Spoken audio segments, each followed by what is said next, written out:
যাই হোক, কথা একটাই যে এক দাবি আমার আমার এবং আমাদের এমপিও হচ্ছে বড়দের কিছু নাই। তো সবাইকে অসংখ্য ধন্যবাদ।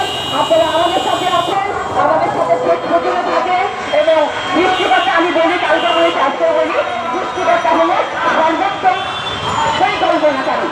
তিনি যেটা করেছেন, তিনি যেটা করেন, তিনি যেটা করবেন, অবশ্যই তিনি ভালো করবেন। আর আমরা কি আশায় দিক বেঁধে আছি যে আমরা খালি হাতে বাড়িতে ফিরে যাব না, আমরা এমপিও হচ্ছে সুসংবাদটুকু হাতে নিয়ে বাড়িতে যাব। সবাই ভালো থাকেন। বৃষ্টিপাতটা আচ্ছা, আমাদের বক্তব্য লম্বা করতে বলেছে। এবার আচ্ছা, আমরা আমার সামনে চলে যাই। এক দফা এক দাবি, এক দফা এক দাবি, এমপিও না নিয়ে ঘরে ফিরে যাব না।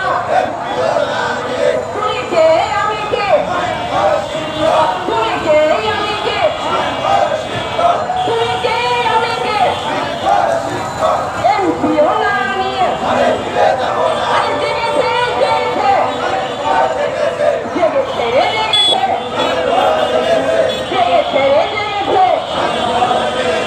এমপিও না নিয়ে ঘরে ফিরে যাব না। এক দফা এক দাবি, এক দফা এক দাবি, এমপিও না নিয়ে ঘরে ফিরে যাব না। সবাইকে অসংখ্য ধন্যবাদ। আমাদের প্রাণের চাওয়া, আমাদের যৌক্তিক চাওয়া, আমাদের হৃদয়ের চাওয়া এমপিও মুক্তিকরণ। আমার কথা, আমরা যে দাবি নিয়ে এসছি, আমরা যে দাবি নিয়ে এসছি, আমাদের যে কর্তৃপক্ষ রয়েছেন তাদের কি হৃদয় কখনো সিদ্ধ হয় না তাদের জন্য?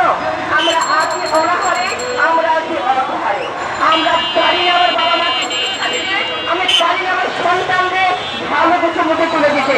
আমি কালকে শুনে স্যার বলেছেন যে স্বাধীন ভাত খাই বেতন দিয়ে। আপনারা যারা চার দেওয়ালের মাঝে এসে চালিয়ে থাকেন, তারা কখনো ভুলেছেন এই খোলা রাস্তায় বসে আন্দোলন করা কতটা অস্থির? কখনো ভাবেননি। আপনারা কখনো ভাবেননি এই যে ইফতার চলছে, সেটাই চলছে, দেওয়া হয়নি অল্প পয়সা মুড়ি আর ছোড়া। আপনারা কি চাই খান এই সিনেমার মধ্যে? অবশ্যই না। আমার বাচ্চা যখন 3 বেলা পেট ভরে খেতে চায় না, তখন কি ভেবে দেখেছেন যে আপনার বাচ্চা কি খাচ্ছে আর আমার বাচ্চা কি খাচ্ছে? তখন কি ভেবে দেখেছেন আমার পরিবারের জন্য কতটা মূল্যবান বা কতটা অবস্থা ঠিক আছে? কখনো ভাবেনি। যারা চার দেওয়ালের মধ্যে থাকে এসে চালিয়ে, তাদের কাছে আমার কান্না পৌঁছায় না। কিন্তু আমি বলতে চাচ্ছি, আপনারা যারা উচ্চ পর্যায়ে আমাদের রয়েছেন, তারা একটু ভাবেন, আমাদের কথা চিন্তা করেন, আমাদের দাবি আপনারা মেনে নেন। আমরা দাবি হাতে নিয়ে আমার পরিবারের কাছে ফিরে যাই।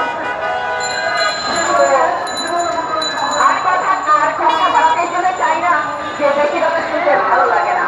তো যাই হোক, আপনারা যারা আছেন আমাদেরকে এই ভিডিওটা বেশি বেশি করে প্রচার করবেন, বেশি বেশি করে শেয়ার দেবেন, বেশি বেশি করে কন্টিনিউস দেবেন, বেশি বেশি লাইক দেবেন, যাতে সবাই হৃদয় পর্যন্ত পৌঁছে যায় আমার এই দাবি, আমার এই চাওয়া। এবং তারা বুঝবেন এটা যৌক্তিক কিনা, আমি যে দাবিটা দিয়ে করেছি আর যা চেয়েছি এটা বেশি চেয়েছি কিনা। এটা চেয়েছি শুধুমাত্র কি আমার পরিবারে ন্যূনতম খাবারের ব্যবস্থা, আপনাদের হচ্ছে মৌলিক মানবিক চাহিদা আছে, স্বাস্থ্য বাসের বাসের শিক্ষা চিকিৎসা, ঠিক সেইগুলি পূরণের জন্য আমার মনে হয়